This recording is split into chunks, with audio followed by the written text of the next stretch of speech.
मेरे फ्रेंड्स, हम लोग डिस्कस करेंगे यूनिट्स एंड मेजरमेंट के दूसरे पार्ट को।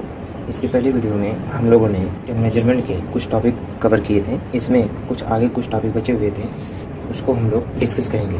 देखिए, इसमें हम लोगों ने फिजिकल क्वांटिटी क्या होती है, मोड राशियाँ क्या होती हैं, व्युत्पन्न राशियाँ क्या होती हैं और एसआई पद्धति सिस्टम यूनिट क्या होता है, इसको हम लोगों ने कवर किया था।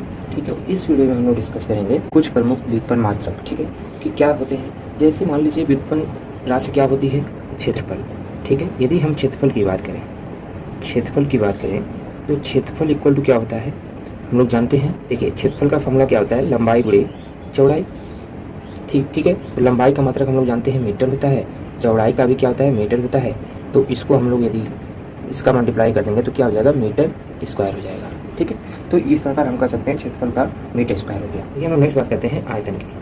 आयतन का क्या होता है फॉर्मूला, लंबाई ये चौड़ाई गुणे ऊंचाई। ठीक है, तो इसका यदि हम लोग लंबाई का मात्रा देखेंगे तो मीटर, चौड़ाई का भी मीटर और ऊंचाई का भी मीटर होता है। तो इसको यदि मल्टीप्लाई करेंगे क्या आ जाएगा, मीटर क्यूब आ जाएगा। ठीक है, तो इस प्रकार हम लोग जितने भी व्युत्पन्न मात्रक राशियाँ होती हैं उसके क्षेत्रफल को यदि हम लोग निकालेंगे तो उसका यूनिट हम लोग को मूल मात्रक की सहायता से हम लोग क्या करते हैं, व्युत्पन्न मात्रक ज्ञात करते हैं। तो इस प्रकार हम लोग इसके क्या है, मूल मात्रक है, मूल मात्रक की सहायता से हम लोग क्या करेंगे, व्युत्पन्न मात्रक ज्ञात कर लेते हैं। अब जैसे नेक्स्ट देखिए, हम लोग देखते हैं घनत्व की। अब देखिए, घनत्व का क्या फॉर्मूला होता है, घनत्व का फॉर्मूला होता है द्रव्यमान बटे आयतन।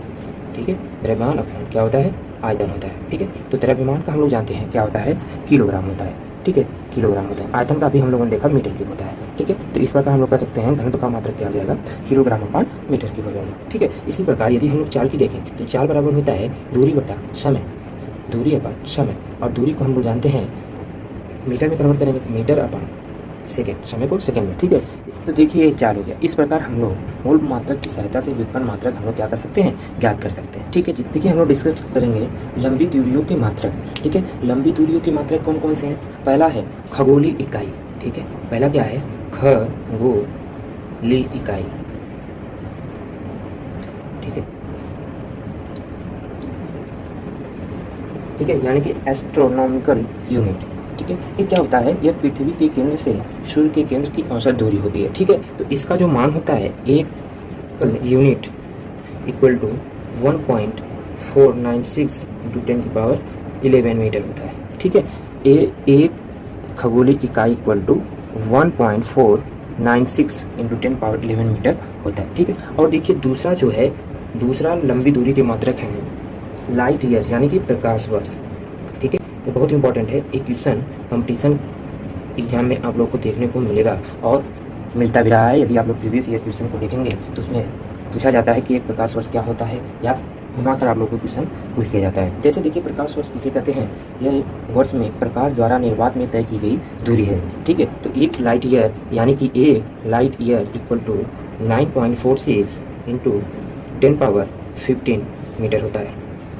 ठीक है, ये तीसरा है पारसेक।